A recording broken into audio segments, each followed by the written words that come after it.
Hey, listeners, thanks for tuning into the podcast. I just want to take a moment to mention the podcast sponsor, retrogamestore.com.au.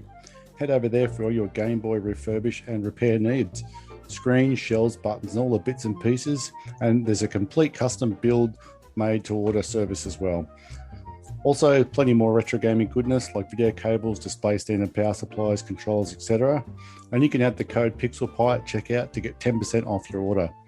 Also, take a moment to say if you enjoyed this episode and haven't already, give it a subscribe or follow and a review where you can. And maybe you want to recommend the Pixel Pie podcast to anyone you know that would enjoy it. That'd be really appreciated. So thanks for listening, and now let's get on with the show.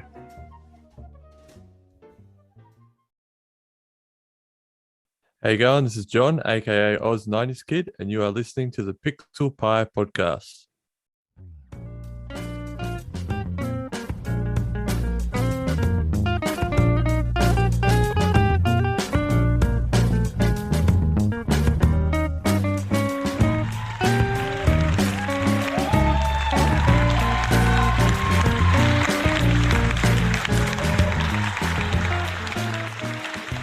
Hello, John. How are you? I'm very well. How are you? I am well. Thank you for joining me on this Saturday arvo/evening. I'm in Brisbane. You're in South Australia, Adelaide? Yeah, that's right. Yep, no worries. And so I've got you on because I've sort of seen you around Instagram. That's where I sort of tend to stalk most of my victims. But also I've watched a bunch of your streams. You're a Twitch streamer. And I think, excuse me, what probably attracts me to your particular stream is that it's pretty much all retro stuff. And you use original hardware where possible. We're going to have little issues here and there, and we have to kind of revert to some other means. But your goal is retro streaming through legit hardware. So, welcome to the Pixel Pie podcast, and tell us all about yourself, mate. Where did streaming sort of start for you? Yeah, no worries. Happy to be here. So original hardware is my main focus, like you say, on Twitch. Yep. I don't know exactly what sort of started, kicked it all off, but I guess having a little collection of retro stuff. Yep. And wanting to sort of, I don't know, use it rather than sit on a shelf collecting dust and and show it to the world and maybe meet some people and make some friends through that shared love of retro gaming. Would you say you're more of a player than a collector, or is it pretty evenly? Like, is there things that you collect purely to have, or is everything that you collect for playing? Are you a real player collector? Yeah, I'm more of the player sort of side of things for sure. There isn't many things in my collection that just sit there. Right. If any, I guess, when it comes to gaming, everything's to be used. Yeah. Right. And when you are still sort of, I guess, collecting, because you probably still buy things because not only because I want to play it, but I kind of want it.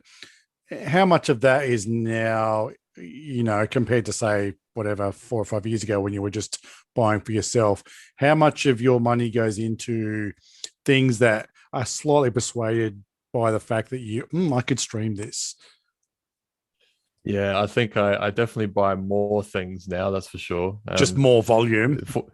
More volume, yeah. Oh, right. 4 or 5 years ago, it was like, I'm buying it purely just for me to mainly sit in a box or a shelf, and maybe I'll get it out, once a year and play it, say a SNES game or something like that.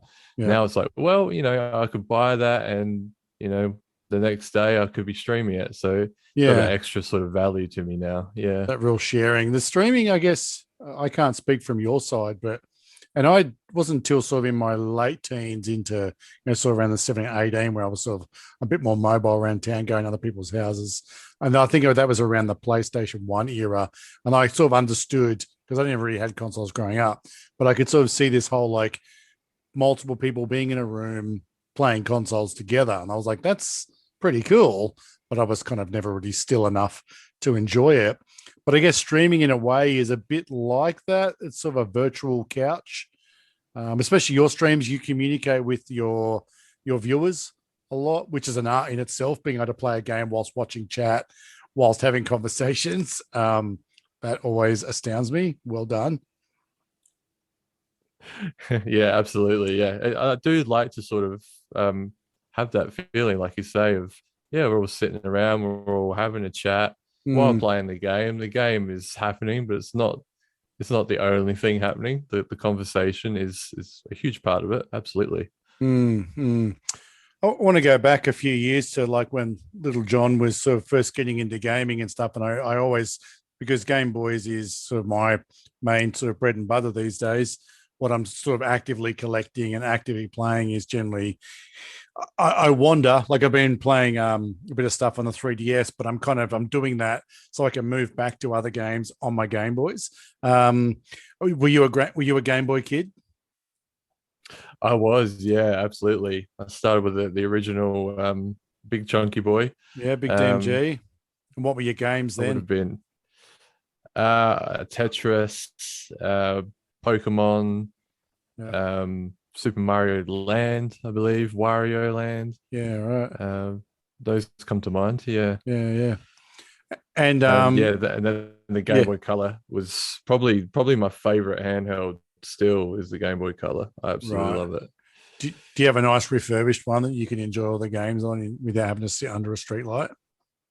I do have a modded Game Boy Color, Yep. yeah, that I bought through one of the Instagram people, Yeah. Game Boy Customs, I think it is. Yeah. Oh, yep. Yeah, cool. Um, and so did you uh, kind of move through all the different consoles? Were you a fanboy? Were you like Sega, Nintendo, or were you like I wasn't alive till I got a PlayStation or any of those sorts of things? Or have you kind of had a good open mind about gaming throughout your kind of life? Yeah, I just love games. I started with a Sega Master System. That was my first home console. Yeah. You recently From streamed Alex that, the Kid, right? I did. I streamed the remaster, but yeah, Yeah. so that was on a PC. How'd you That find wasn't the that? original. I really liked it. I really liked it. Yeah, It you has think this it? really cool feature where you can switch between the modern game and the retro sort of style game as Oh, well right. with the Just press like of a button. on the fly, just like Yeah, on that. the fly anytime. Yeah, And, it's a really cool feature. and how much time did you spend in the retro mode? Oh, I don't know. Maybe I'd say maybe 30% of the time was retro mode, Oh yeah, 70% of the real just game. Yeah. just to kind of see if they'd change anything up or tricked you out or anything like Yeah. that. Did they do the audio as well? They did, yeah. Yeah, the audio switched back as well. So Okay, the 8-bit tune. yeah. Did you happen to? Well, you must have probably because even I'm not deep into the scene, but I noticed it was that new Steam Deck. Have you I seen? have. I have not looked into it, but I noticed it. Yeah. It seems like a pretty nifty little thing. Like I was It watching, I think does. I was watching like an IGN video, and they're almost always going to be positive. But it's yeah, it's effectively a kind of like an AMD driven PC, like in a tablet. Yeah. And you can. I mean, they had it sitting in a like obviously playing it like a tablet, but they had it sitting in a dock, and then just they had a mouse and a keyboard and a monitor attached to it. It's effectively a small mobile PC. A lot of those Mm. things like being able to just sort of like freeze a game and then just sort of wander off and play it on the screen and just all that sort of stuff that a lot of these things in the market have tried to do. So good luck to them. Hey, that might be something that gets people because a PC is a big investment. I mean, you've got one for streaming. Have you had to put much money into a PC to make it sort of solid and reliable? I do have a good PC now, but actually, when I started streaming, it was a very basic, very bad PC, to be honest. Right. But the advantage of what I do is that the games are being run by the console, not the PC. So the PC didn't have to do a lot of the heavy Right. lifting. Just sort of Just had to transcoding run the the stream. streaming. Yeah. Yeah. Mm. So it was still pushed to the max, but Yeah. uh, yeah, I say that to people a lot that are asking, what kind of PC do I need to stream? And if you're going to go down the console path, you can get away with a pretty average PC and still make it work. Mm-hmm. Cool. So, with the consoles, have you always, I guess, collected? or have you sort of been more of just I just play, and once I've used something, I kind of can move it on. Some people seem to have so much from their childhood, and some people are like, Yeah. yeah, I just moved on, and now I wish I had it all. Which camp are you in? I've kind of gone down both paths. I've went Oh, through the collecting and then moving on for money mainly to get through, uni and yeah, that kind of thing. And yeah. now I'm acquiring everything back again. Oh man, I do know people that have had the same like expensive carts like 2 or 3 times for that reason. Just like, oh, I need cash. Yeah. This is gonna hurt, but one day I'll find it again. Mm. Uh, Yeah. I managed to keep a few things though. Some of the treasured things I held on to. Yeah. yeah, right. And then what was sort of your progression? I'm going to give you a bit more time here to sort of talk about your progression through consoling, and then where it sort of landed as far as streaming goes. Sure. Yeah, so the Sega Master System started it all. Then it was the Mega Drive. I then moved on to the Super Nintendo. And then it was PlayStation for a while. So PlayStation 1, PlayStation 2, Right. 3. I think by the time I got to PlayStation 4, I started to think of getting some of these older consoles back in my life, like the N64, Right. the GameCube. Um, so yeah, it's been a funny path. I guess I was progressing and then sort of gone backwards in Yeah. recent Right. years, trying to get older things. So yeah, now I won't get rid of anything now, even a bad console or a bad game. I hold on to everything I can now because 10 years down the track, I'm probably going to want it again. Yeah. Yeah. It's funny the market and the bubbles and the way it all sort of comes up, and I guess you would have seen, it's there's a lot of people that I think probably like myself. I'm very keen to admit that I've only sort of come into really enjoying and putting my hard-earned money into retro gaming over the last probably 2 to 3 years. But someone like yourself that's been gaming since then and worked right through all the PlayStations, you must have seen the bubbles and stuff that come and burst and come and burst. Yeah, yeah, absolutely. Yeah, and what do you think are the bubbles to come? I mean, being a streamer, you're also looking around at what can I get into, what can I do, what's worth my time, what's worth my money. Where do you think the bubbles are going to kind of inflate from here? In terms of like popularity for Yeah, older yeah, the systems, consoles that you yeah. sort of what's Oz90's bit hot tip for go and buy all these off Gumtree? I mean, I don't know. I don't know if I could give advice because everything's so expensive now. Everything is, eh? Yeah, I mean, PS2 is still pretty achievable, I guess, and Yeah, such a huge catalog of games. yeah, You can buy a PS2 console quite cheap because there's so many different varieties as well. yeah. So I don't know if that's technically retro yet, I don't but think it's getting so. close. Yeah, It's getting close. well, I don't think even the GameCube would be retro yet. I think it's still a Mm, little while to mm, go. I don't know what the term is, but it's funny how you can blur. Like I think even I had someone say like even the GBA doesn't quite fit into retro if you're using mm. specific gears. But like when you pick up a Nintendo DS, especially the original DS without the hinge, you look at that and you go, "Wow, this is an old piece of kit." But Yeah. it was just really like sort of basic and unhinged and not quite there yet. Yeah, that's right. I don't really know what the technical term or the technical specification is for retro. I guess I kind of loosely go with 25 years. Yeah, I Some think it's people say within, like, if it's older than the last two generations is retro. Everyone's got a different definition.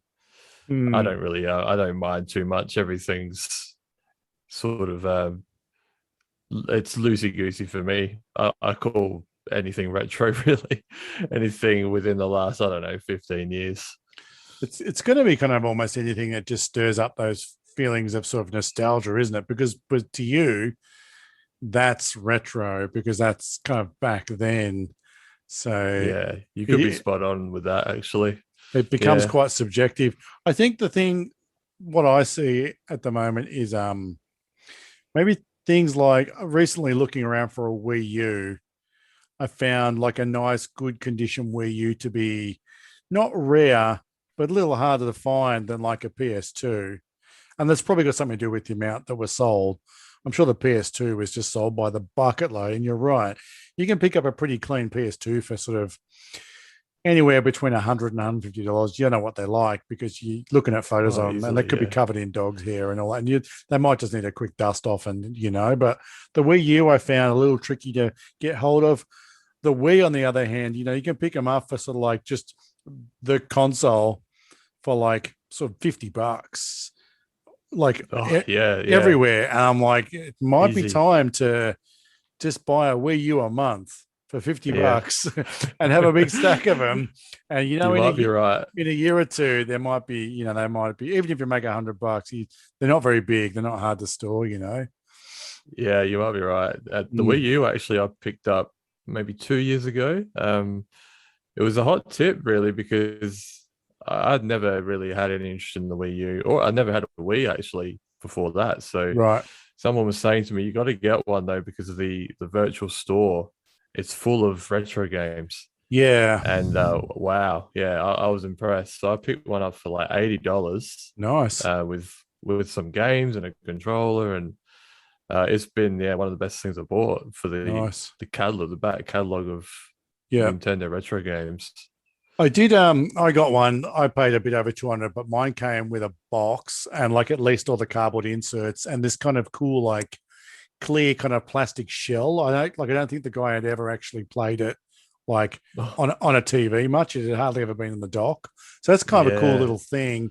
And I went and did that. I kind of jailbroke mine and got hold of a bunch of the kind of the eShop things, and it just you could see already they're trying to emulate retro games. Even then, you could tell it just wasn't right. It doesn't look great. There's no comparison to running any, like I think I got a bunch of Kirby's and stuff like that, and I was like having a Nintendo like a SNES and playing like from the EverDrives, but still playing on legit hardware through a CRT. I was like, oh man, this might look cool back then, but now we know better. Lots of 100% right. Yeah, lots Nothing of beats originals. No, that's right. Even that's the stuff these days with like the pixel effects and things like that. You can pick it. Yeah. So it's a good option though for people that sometimes it's inaccessible, I guess, to get the original stuff. Agreed. Price or availability. So it's a good option. Agreed. I was watching something today about someone saying the only problem with Metroid Dread is that it's kind of difficult to, like, say if you're a Switch owner, say you just grew up on a bit of Nintendo and then you did nothing, and then you bought a Switch and you're like, oh, I remember that. Not many people are going to want to go back and play the NES and even Super Metroid, the 8 and 16-bit versions, having a Switch. They're like, this seems backwards. And unless you're going to buy a GBA that's modded so you can play it, and if you're just a normal person, you're going to have to buy the cartridges for like Zero Mission and then Fusion. So that's quite an outlay to make that happen. And if you want to play any of the primes, you're going to need like a Cube or a Wii. So there's kind of this weird gap in the timeline, whereas with like Mario and the Zeldas, you can kind of just go back and play everything still quite easily and still get that great experience. So it'll be interesting to sort of see how Dread goes off the back of just people that know what it is, as opposed to people like, oh yeah, I think I know what that is, and whether they still enjoy it. It'll be cool. Do you stream Switch stuff? No. Any console with a HDMI input, I guess, is out of bounds for me because I don't have a capture card for it. Oh, okay. Just haven't got the hardware for it. Is it something you've thought about, or you're like, you know what, I'm keeping it simple and I know I can control this sort of thing? I will definitely look into it, but I've got such a big catalog of games for the composite cable consoles. So red, yellow, and white cables. Yeah. Awesome. I got plenty of games to get through first, I think. I do have a Switch, and it's a good little system. I enjoy it. How do you find sort of roughly how many sort of days / hours do you stream a week? And is it regular? Do you stream. schedule it, or you just like when I feel like it, I'll rock up? Yeah, no, I do have a schedule. Yep. And it's just 3 times a week. It's Tuesday nights. This is for Australians. Tuesday nights, Yep. Wednesday afternoon, and Friday morning. Right. And Yeah. each stream is roughly 3 to 4 hours. Okay. Each time. And you find that even though you're sort of doing that and sort of committing to that, you're still able to go and just enjoy gaming on your own, just as John. Yeah, definitely. Yeah, I do more sort of modern gaming when it's in my free time. I have a Right. PS5 and I play games on that, sort of on Ooh. the couch, put Lucky my feet you. up and chill out. Yeah. You were in the lottery. Your number came up for the PS5. Yeah, I was very lucky. It's so crazy. I don't know. I don't buy it in this day and age that there's not enough PlayStation 5s to go around. I can't buy it. I feel there's something going on, and there probably is. Maybe I'm super naive, but It's created a buzz, that's for sure. It's created the hype and the desire. Yeah, and it really has sort of changed. Well, it hasn't probably changed it, but it's really set a standard on. So if we sell them for this much and we let those people buy them and then resell them for that much, people are willing to pay that much for them. Interesting. Maybe we should just sell them for that much, kind of shit. Like it's robbery. Yeah. So what's the kind of latest? So I guess based on your sort of cabling constraints or however you want to call it, I guess up to about sort of PS2 is about as far as you would stream, right? Sort of GameCube, Yeah, that's PS2, because the PS3 would be HDMI. That's correct. Yep. Yep. PS2, GameCube is about as modern as they go, and that's kind of right as well. Like, because even some of the PS2 games go up to like 2010, so you're starting to get a little too modern, I guess, for my taste after that. So yeah, I'm in a good place with it. Yeah, I did a bit of a quick Google, and apparently early 2004 is considered retro. There you go. So yeah, Game Boy Advance, PS2, yeah. 15 to 20 years ago. There you go. So that's, I guess that probably scoops up a whole bunch of stuff. And then it makes some stuff like I think with cars, there's kind of like, there's like different degrees of like vintage, and it's like vintage is only one class of an age group of vehicles. You look at something like a 2600, an Atari 2600, excuse me, like that's beyond retro. Hey, like, have you ever streamed any of that? Yeah. I haven't. I actually don't have an Atari, unfortunately. I'd like to see it. I do have memories from it. You'd need to get one that was had the AV mod. You can get them, the RCA AV mod. You need to get one of those and do a big pitfall stream or something like that. Yeah, I'd love to. That's actually why I haven't streamed off my Master System, is because it doesn't have the AV connection. Right. It's one of it's on the list of things I want to attempt as a mod on that console. I'd love to give it a go. I wonder if you could just get like an RF to RCA converter of some sort. I'm sure there'd be something at JCar or something like that. Maybe, yeah. Otherwise, for the Pitfall, is it the one on Mega Drive, the Mine Adventure? I put it in my Instagram once, but if you just Google up Pitfall old school Easter egg or something, and it's like you press like in the sort of loading screen on the main menu, you press like start or something, select, and then you press down like 12 times and then press start or something. There's a combination and it turns into the original 2600 version. So that's fantastic. Yeah. So maybe get on that, because that's a pretty freaking weird game that some people really have mastered. And well, that's the first game I ever played. What I've got memories of playing is Pitfall on an Atari. I've also been told that there's a PS2 game that has the retro game on it as well, but I've not seen that. I got a feeling that maybe the Mine Adventure one might have come out on PS2, like a reissue or something like that. Maybe that's the same thing. Okay. Same one, maybe, yeah. Yeah, it's cool when people actually do that sort of stuff, when they leave things in there that shows that they kind of give a crap, Yeah, definitely. It's nice. Yeah. It's nice to know there's humans at the other end of the process, Yeah, definitely. That's a funny game, that one. I've got really, I can still I can still visualize playing it the Yeah. first time. It really, I don't know, I've got that memory burn with that game. And it would have been fully Yeah, tied in with the whole Indiana Jones sort of thing, So you've got this other imagery to kind of reinforce the experience.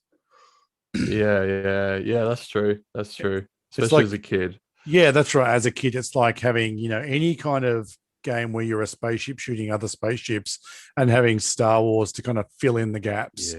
Yeah. Oh, I'm just a TIE fighter or I'm just an X-Wing. I can do this, Yeah. I can remember, Yeah. this makes me laugh, but I can remember as about I want to say 10-year-old or something, sitting in a time zone, is that you probably would have seen them growing up, sort of arcade chain in Australia. There was one here in Fortitude Valley in Brisbane. It's no longer there. It's hasn't been there for a very long time, probably decades.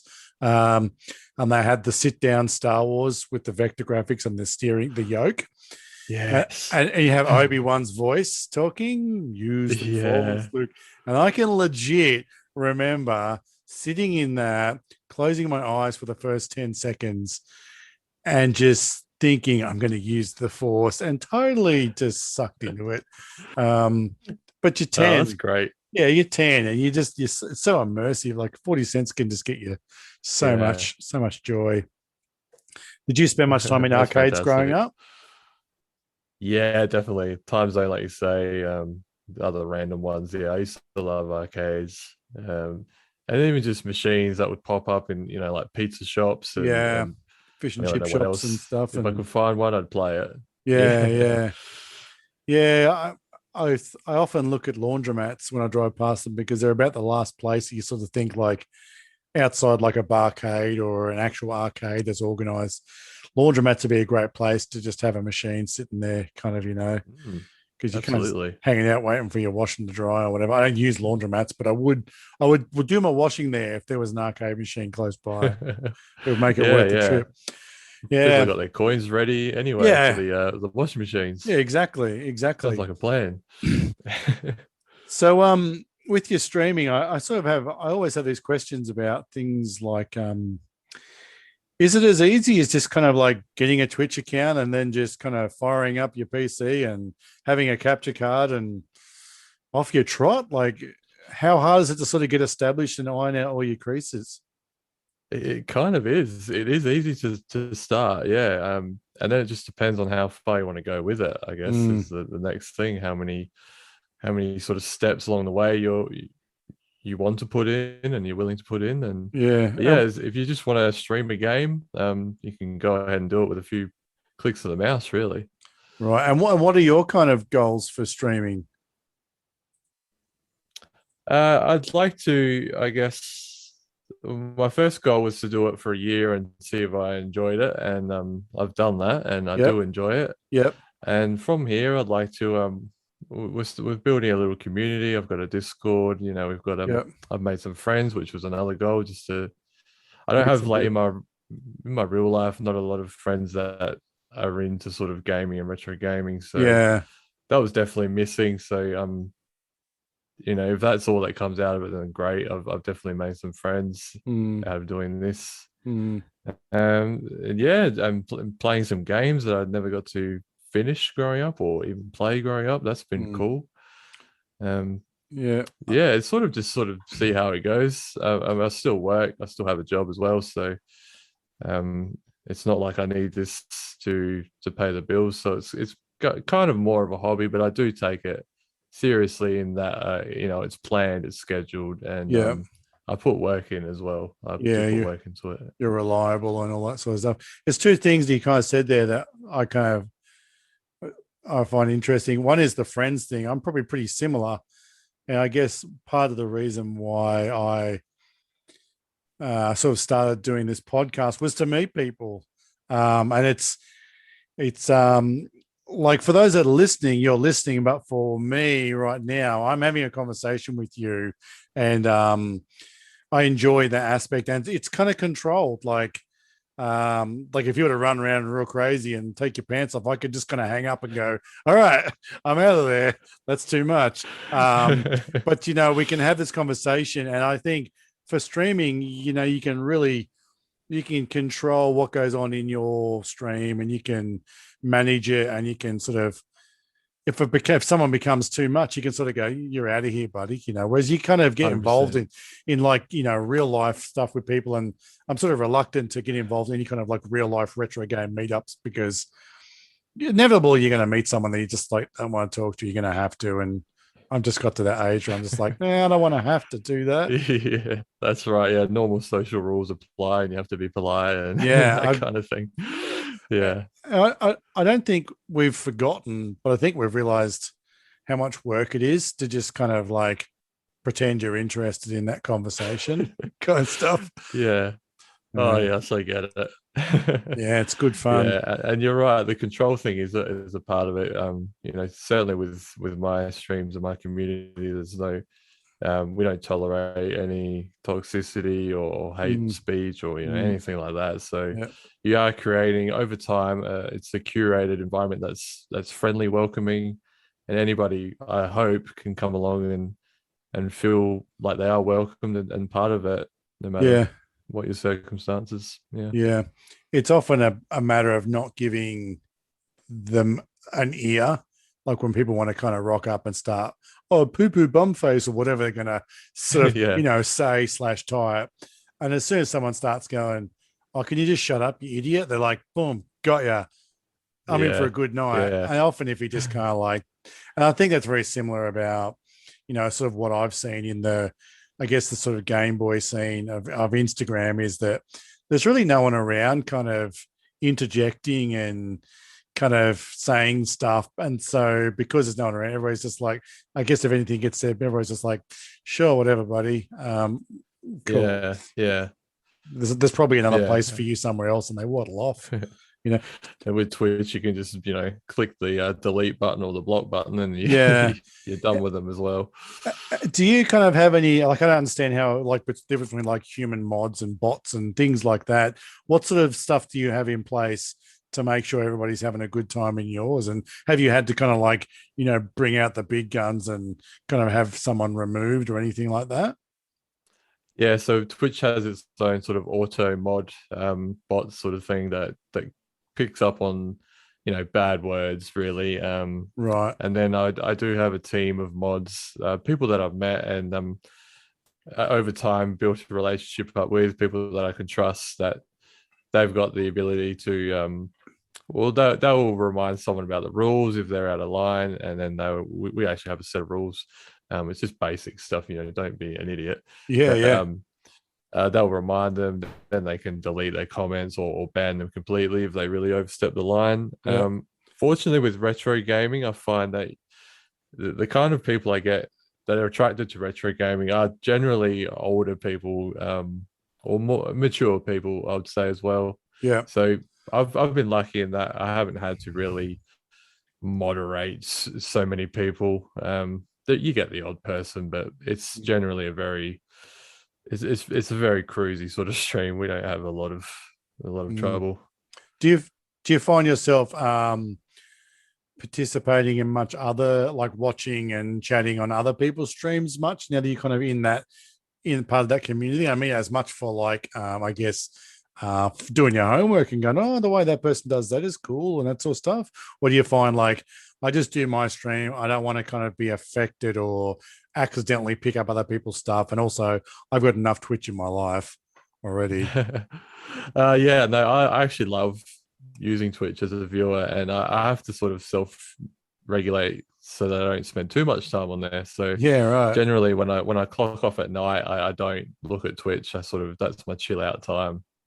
But during the day, I do sort of web design work and graphic design work. So there are times where I can sort of half have my own work and half have my own Twitch, and I will have a streamer on during the day. And it's as much about just talking to other people, not just the stream or the chat, you start to get familiar with people. And some of these people I see, or most that I see on Twitch, I speak to more than my real life friends or family. You're seeing them every day in some cases. So yeah, right. Yeah, it's that sense of familiarity and community you foster over time. Yeah, I definitely noticed that sort of when I jumped in on a couple of your streams recently, like you were doing some Ratchet and Clank stuff, and there was I think at one point you'd sort of, I don't know whether you'd sort of like hurt your back or something, and it was like the level of sympathy from people. I was like, man, are these guys, are they all like cousins and brothers or something? Like I was super jealous of people showing what to me on text looked like legitimate concern for your well-being, and that's kind of rare these days. Oh yeah, that's what it feels like. Yeah, it feels. I mean, a lot of these people, you're speaking to, like I say, every day, and you're a part of their lives, they're a part of your life. It feels like genuine friendship for sure. Yeah, I think it is. I'm not sure if it was one of your streams I was watching. I feel like it probably was, but someone sort of announced that they'd got a new job. Everybody's like, yeah, that all, like I could hear the applause, even though it was only chats, but that's the kind of situation where everybody's sort of, this is great. That's positivity, It sounds cheesy, but that's honestly been the best part of doing all this. Yeah. The most rewarding part for sure. The people aspect. It's not cheesy. I'll get the probably more than occasional kind of message from someone saying, just sort of saying, oh, I've had a friendship with, a guest I've had on for, I've known this person, via Instagram and messaging for like a year and a half to 2 years. And it's been really great to have their support and to be their friend. And to hear their voice was just that next bit awesome. And that's kind of, I know what you mean. It sounds cheesy, but it is really nice to know that someone has a little bit more understanding of, what was already a good friend of theirs. Definitely. A little bit of extra glue in the community, like it needs it. So tight. So with your streaming, is it sort of something that I think, like, I don't understand the whole concept of do you get like verified or certified, or I've heard things like that going around for streaming for Twitch. Can you explain that to me? Because I've always been curious and I haven't really been able to ask someone, because I've never spoken to a person that's, done it more than 3 times, sort of thing. So what's all that sort of stuff mean? So the first one would be becoming an affiliate. Right. Yeah, that's affiliate. The word. Yep. Yeah, and that basically means you can start monetizing your stream, so you can accept subscriptions to your stream, and bits, which is like almost like a tip, but things sort of happen on the screen, so it's like an interactive way of tipping some money. Yeah. And then you've got Twitch Partner, which is it's sort of the next step. And to be honest, I don't know heaps about it. I know you need to average a certain amount of viewers, and then you apply for it, and Twitch sort of says, okay, we'll have you as a partner, and you sign a contract with them. Oh wow. Contract. Yeah, so that's kind of like a next level sort of thing. Right. So are you an affiliate? I'm affiliate, yeah. Right, that's kind of cool. I think that's probably a safe space to be in. Signing a contract feels like they might be able to kind of tell you to don't play that, or can you play more of this, or something like that. I don't know. Well, there is things in there. Of course, it's important to read. Even the affiliate agreement, there's fine print in there. You are sort of agreeing to their terms when you're accepting money for your streams. Yeah. Yeah, I always wonder, like when I sort of looked into doing this podcast, I was like, well, how do I do it? And I spoke to a guy and he's like, just push it through this mob. And I go through Anchor, which is free. All I kind of do is just upload the art and then the content each time. And then it sort of auto publishes out to like 6 or 7 different platforms. And I was like, so this is free. Well, in my mind, nothing's free. And I'm sort of like, I don't know, waiting to get a whiff of like, oh, by the way, we own all these episodes now. You need to, trying to force me to advertise after period X or something. So I hope not. I don't think so. I don't think it's that. I'm not saying this is a big deal podcast, but I always wonder, when there's a company that's doing something for free, on the back end, there's obviously something going right for someone. Yeah, it's important to read those terms for sure. Yeah, I certainly did, and I was like, yeah, sure, just let people hear my voice. That's all I care about. Yeah, right. So how's your collecting go these days with kind of that sort of little Twitch voice in the back of your head? Are you still able just to buy for John, or are you always buying for Oznineties? Yeah, I do. I've kind of already asked this question, but yeah, I think there's probably more to it. I know what you mean, because there is that side of, what do I want in terms of just for me, like you say, John, and those sorts of things would be games that I don't stream. Like I don't stream Game Boy Color games. I don't stream Game Boy Advance games just because I don't have the hardware for it. Yeah. So I still do occasionally buy games for those systems. Sorry, and those are just for me. I play them in my free time, but like I said, I'm not a collector that buys things just to put on display. Not that there's anything wrong with that. I just don't. One, I don't have display room, and and then that spare cash, I guess, I tend to put into games that I'm going to get extra use out of for streaming. Yeah. I mean, it's even going to affect, like, no one else can see this, but I can see you're wearing a white hoodie with Space Jam on it. Like, I mean, and you're going to stream 3 times a week. Like, that's even going to affect your wardrobe. In a teeny tiny way. You're walking through Target or whatever going, that's a cool PlayStation shirt. That'll be rad when I'm streaming Ratchet and Clank. Like, surely it affects different things, Yeah, I mean, to be honest, it's more that, okay, I'll definitely get that, rather than, oh, that's pretty cool. I could get it, but I probably shouldn't. Now it's like, oh, yeah, no, that it's got another reason to get it, really. It's effective. It's just like another hammer. I need another hammer. Like, I have lots of hammers, but as a carpenter, absolutely. just keep buying more hammers. So, So are you, what are your plans for the streaming? I mean, it's hard because there's so much coming out that you probably like. But what are your plans for, I guess, the rest of this year? Do you kind of schedule stuff, or do you kind of just play something till, because I think the beauty of, like you said before, you finished a bunch of games while streaming because you're accountable. Because once you start it, lots of people are sort of going, oh, cool, I can't wait to see the end of this game. And that's why I watch streaming, because when I watched some of your Ratchet and Clank, I was like, holy shit, this dude's got some persistence. It's very rare. I would have to really like it. So, I mean, that makes you accountable. Have you got kind of plans? Have you already made promises to your community, or do you schedule stuff, or do you just pick up the next game and go, this feels good, I'll play this until I don't? Yeah, you're absolutely right about being accountable. Like, I've never been so committed to finishing games in my life as I have been since I started streaming. I used to flip between games all the time, but now it's like, okay, I've got to get this done, and it works. I'm finishing games left, right, and center now. Oh, good for you. But it's a good feeling. I'm not bragging or anything. I'm not a very good gamer, but it's just having that persistence and chat going, oh, come on, you got to do it. And it's like, all right, okay. Yeah. And but as far as like a schedule, I do loosely base my my schedule around like gaming anniversaries. Like, I think I've got it on my calendar. Donkey Kong's turning 40 at the end of the month. That's, I've got my eye on that.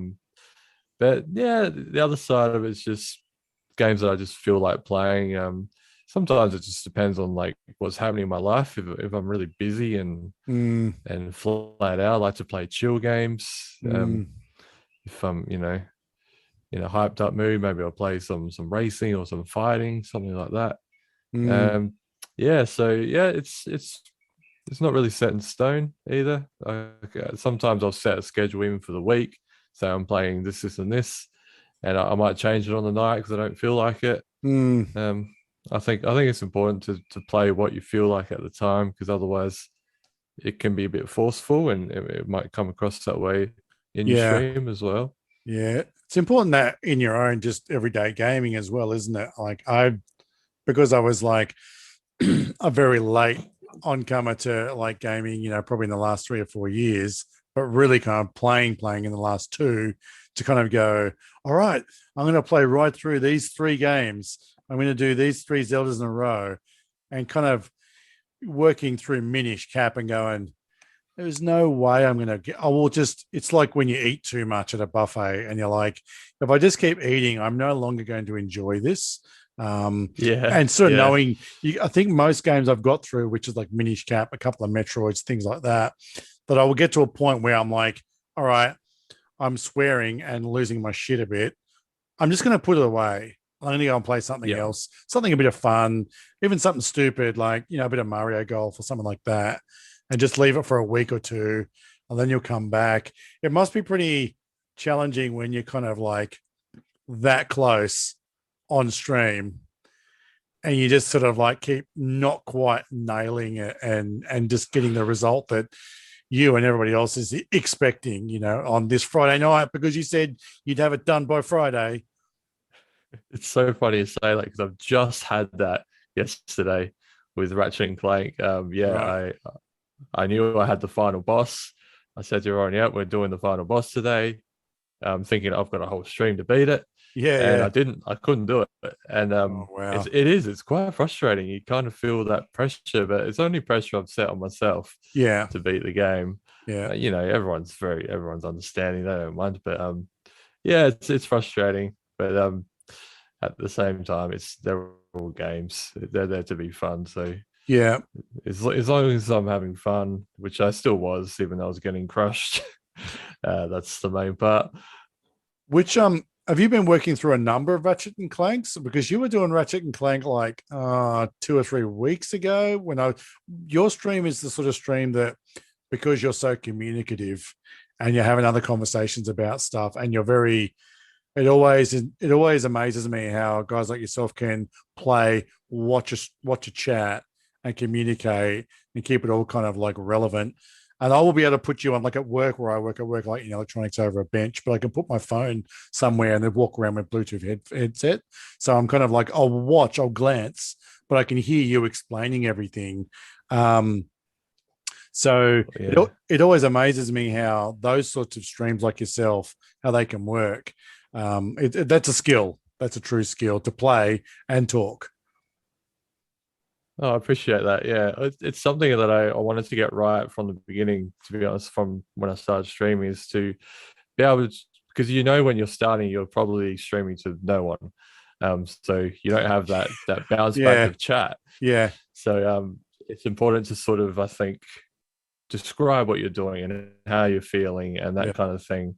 Because like you say, like you're listening and maybe not watching it fully, but you're listening. So I can give you the feedback of what's happening in the game and my experiences just from talking. So that's what I try and do. And then, you're right, it can be challenging at times to do that and game. So my game, like, I'm not a bad gamer in real life, but it definitely drops down a couple of pegs when I'm streaming. You're like multitasking, chatting and conversing and that sort of stuff. And certain games, like racing games and that kind of thing, they are very difficult to do while you're chatting. And the people that do that, hats off to them. They deserve a round of applause, because it's very difficult. Yeah, it's one thing to glance over at a monitor, but it's another thing to actually read a text, a line of text, whilst ducking through a pack of cars or whatever, that sort of thing. Yeah. So what's the sort of plans for games over the next couple of months? Do you have you said Donkey Kong's coming up pretty soon. So what will you do with that? Will you do like Donkey Kong, or will you do like Donkey Kong Country and kind of sort of throw it all over the joint? Or I think I've sort of played the Donkey Kong games on SNES in the past, and I'm up to the 3rd one. So I'm thinking I might throw that in. Right. Just loosely around the day, and I'll do an Instagram post and that kind of thing. And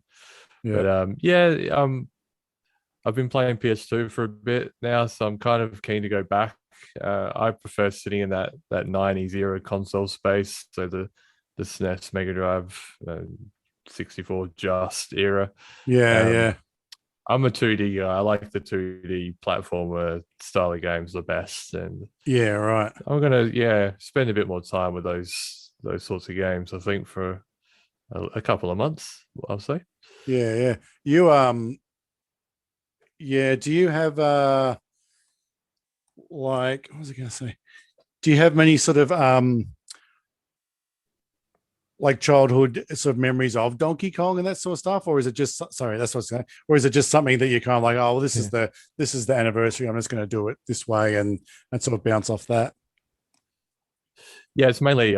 I do remember playing Donkey Kong on the SNES. I've got good memories of those games, but the original, I didn't have an NES growing up, so Right. I think I played it in an arcade a few times and maybe at a friend's house, but I certainly know Donkey Kong, but I don't have any real strong attachment to the original Donkey Mm. Kong. No. It must be good then having that sort of extra inspiration to go and look at games that you weren't necessarily attached to. Like it's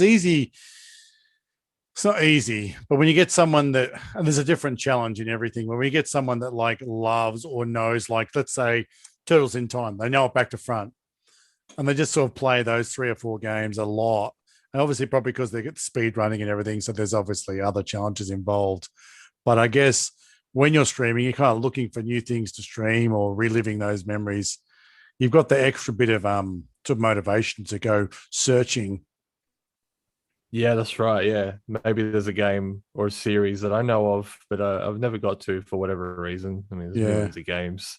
millions. Yeah, that's right. It's that extra bit of motivation to go. Let's give this a go. Yeah. Absolutely. And I guess there's also that aspect of if you are buying things that are maybe a bit pricey because you want to play it, and then you're like, I'm going to stream it. You're giving other people the opportunity to see the game. Um, it it's one thing to watch playthroughs on YouTube, but you're not really getting the feedback. To Mm. watch you or listen to you as best I could, during one because your times were sort of like when I was either sort of starting work or finishing work, whatever. Um, to hear your frustration in a game like Ratchet and Clank, it's just like just hitting it. Oh, okay, this is what I got to do. It's nice to hear people playing, and showing their feelings about it. Because A, you might Mm. go, "Oh, that's really hard. I'm not doing it." Or B, you know, I I find I don't want to spend that much money on that because it looks like it might be a rip off. Have you had that sort of feedback from people sort of saying, "Thanks for doing that. I was going to buy it, but now I won't because it looks really hard." I have, yeah. Certainly, if I'm suffering a lot with the game, they might go, "Okay, yeah, I was thinking about that, but you look like you're in too much pain Yeah, for me." And the other way around, some people will see a game and go, "Wow, that I really like that," and go out and buy it for sure. I think with retro stuff, maybe less so because yeah, some of the games are so expensive or hard to find that yeah, that I guess that's a little less common than if you're playing modern stuff. Some people use Twitch as kind of like their IGN reviews or whatever instead of a yeah, YouTube. honest They see reviews. someone playing. Yeah, yeah. Maybe Mm, they'll watch the first 10 minutes and go, "Yep, this is for me." But yeah, there is some. I guess with other streamers, I get that a little more. Other retro streamers that right. are thinking about playing or streaming that game themselves. Yeah, That probably comes into it a bit more. Yeah. because not all games are going to be compatible to a stream. Some games, especially if it doesn't fit with your style, like you were saying, how you're quite communicative. Some games were just not going to give you the space. Yeah, yeah. That's a bit of a trial and error thing as well. I've streamed some games that I won't go back to, like well, I won't go back to like heavily. I'll say like a racing game and Yeah, a fighting game yeah, because they're just they got to be so pixel perfect to be competent with. yeah, It's just hard. I don't like ignoring chat. I like to stay up to date with it. When I see chat messages piling up and I'm focusing on a game, it gets a little extra stressful. So Oh, you're yeah, such a good I'm a kind host. of well, it's just different. Like some people go to streams to watch really good gameplay, and that's what Yeah, they want, and yeah, they're not expecting the streamer to respond to messages all the time. yeah, But for me, just for personally, what I like is the conversation style of things, and yeah. I try to stick to games where I can keep doing that for sure. Yeah. I guess a game like, say, like Mario N64 would be the perfect streaming game because you've got those little moments of action and you can sort of just step back and stand under a tree and he just sort of tap his foot and you can chat and there's not a lot of clocks to watch in a game like that. It was fantastic. I actually did stream that and I did the 120 stars. Oh, wow. Which I'd never done before. And oh, yeah, it was awesome. Awesome to do that on a stream. Yeah. And you're right. You can, with a game like that, there's no timer. You can just sit there, like you say, and, you don't even need to pause a lot of the time. You can just sit there and have a chat while you're in between doing whatever mission it is. And then you got those little challenges thrown in that, people can get invested in. Yeah, you're right. It was a perfect game to stream. Highly recommend. Awesome. All right. Well, look, I really do appreciate your time. We might sort of like wrap it up here a bit. I always do a little bit of a kind of a shouty outy thing for someone that's like usually someone I'm stalking on Instagram and sort of thing. That's pretty cool. Or, people I'm sort of just enjoying their content of. For this episode, for me, it's TPR Shadow, all one word. Again, this will be in the show notes. But this TPR Shadow is just some really nice kind of photography of games and lots of Pokemon stuff, but just actually lots of sort of Nintendo heavy. But just I like photography and I like it when I get in my feed this little bit of extra sort of kick of joy because someone's showing me how much they love their hobby. So yeah, get along and have a look at TPR Shadow. And like that account as well. Beg your pardon? I like that account. Yeah, it's cool, huh? It's cool. There's lots of bright colors and just happiness. And we need a bunch of that. So that's Marcus. Thank you, Marcus. All right. And yeah, look, I'll leave it up to you. I mean, I don't know whether you've got much Instagram that you kind of want to recommend or maybe some streams and stuff that you want to kind of that sort of you think fit into your flavor. But yeah, the conch is yours, mate. Yeah, some of your past guests, they've mentioned a few of the Instagram people that I would probably mention as well.